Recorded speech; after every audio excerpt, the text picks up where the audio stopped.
I'm going to show you some easy ways to blend your colored pencils. The first way you can blend your colored pencils is by using solvent. There are a lot of different kinds of solvent, but for blending colored pencils, you probably want to use one that is odorless so that it doesn't give you headaches. I prefer using Mona Lisa odorless mineral spirits for blending my colored pencils. It has been working really great for me for the past couple of years. Blending with solvent, in my opinion, is the best way to blend colored pencils.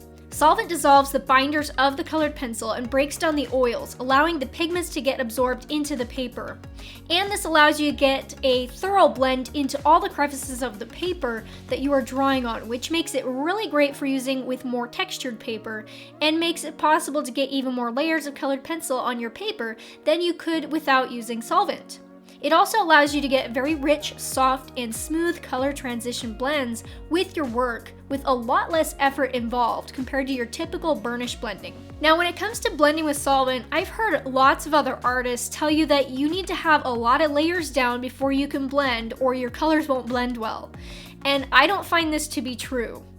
You can add light layers of colored pencils and then blend it with solvent just fine. In fact, depending on the subject that I'm drawing, I prefer to blend light layers because I can get a very soft gradient effect if I need it. Whereas if I had used more layers of colored pencil and different colors, I wouldn't have been able to get the same soft blend. But of course, there is a little bit of truth to needing heavier or more layers when blending to get an even coverage of the paper and darker tones of colors. But it doesn't mean you have to always do that in order to get an effective blend. How do you actually blend with solvent? To blend with solvent, get a couple of layers down, take a paintbrush and dip it into the solvent, wipe off the excess on a rim of the jar, then wipe off the rest of the excess by pinching the brush between a paper towel a few times. I prefer doing it twice and then take the brush to the paper and start taking the brush in a circular motion or back and forth. The bristles of the brush lift the colored pencil and blend it into the paper. You don't want to press too hard or you will create uneven spots with the blend, if you are going for a smooth gradient blend, that is. Then you allow the area you just blended at least 15 minutes to dry before you add any more layers on top of it, or you will risk damaging your paper and you won't be able to add any more layers on top of it very well.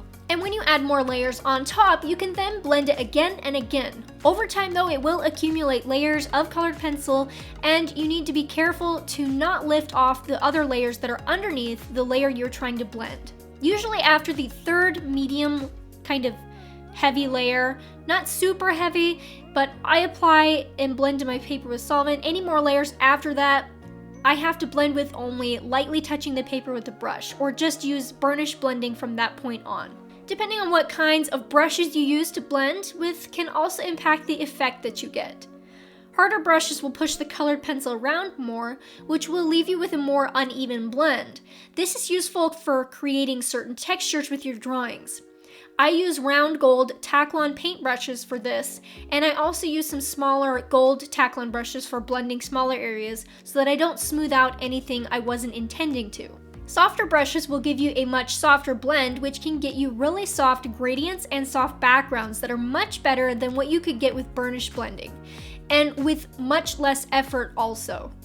I use a synthetic squirrel hair watercolor brush for this. Another thing that is important when using solvent to blend your colored pencils is to use a little jar of some sort to store a little bit of the solvent in it for when you're using it. You don't want to be dipping your brush into the big container of solvent because every time you dip your brush into it, it will be depositing little bits of color from your colored pencils. You want to keep your big container clean and not have any of those color particles in your big container. And by using the little jar, you can easily clean out the residue of the colored pencil that will accumulate around the edges over time. The next way you can blend your colored pencils is by using a Q-tip. This is handy to use for light layers of colored pencils, but anything more and it becomes a challenge to blend. This works better on smooth papers where there is less tooth to the paper. To do this, get a couple layers of colored pencil on the paper and then drag the Q-tip over the top of them in a circular and back and forth motion. To get a better blend, you will need to apply a bit of pressure. If you don't use solvents to blend with, this might be a useful way for you to get a soft blend with your colored pencils, as opposed to the amount of effort burnish blending takes. As I said though, it doesn't work well for heavier layers. The other drawback to blending this way is that it picks up quite a bit of colored pencil onto the Q-tip as well. The third way of blending colored pencils is to use a blending pencil, which is handy to use for really light layers of colored pencil. The drawback to using this way of blending, though, is that it adds a smooth film over the area that you just blended, making it harder to add any layers on top of it after. I use the Derwent pencil blender, but there are other pencil blenders also available. To blend with this pencil, you want to have a light layer or a few layers on your paper, and then apply the blender pencil over the top of those layers, adding a little bit of pressure as you do this to blend everything out. You do need to apply a bit of pressure to get a better blend. Next, we have burnish blending.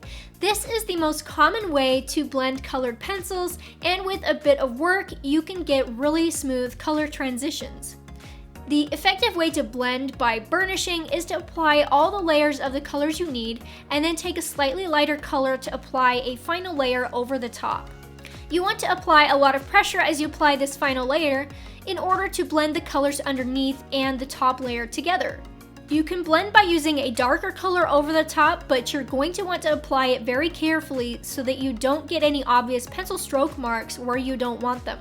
Over time, this way of blending takes a lot of effort and can make your hands tired, but if done right, it can give you a really nice rich blend. You can learn more colored pencil techniques from the top right video, and you can also learn to draw wildlife and pets with colored pencils from my real-time 1 to 15 hour drawing tutorials with a voiceover of tips and explanations over on my Patreon.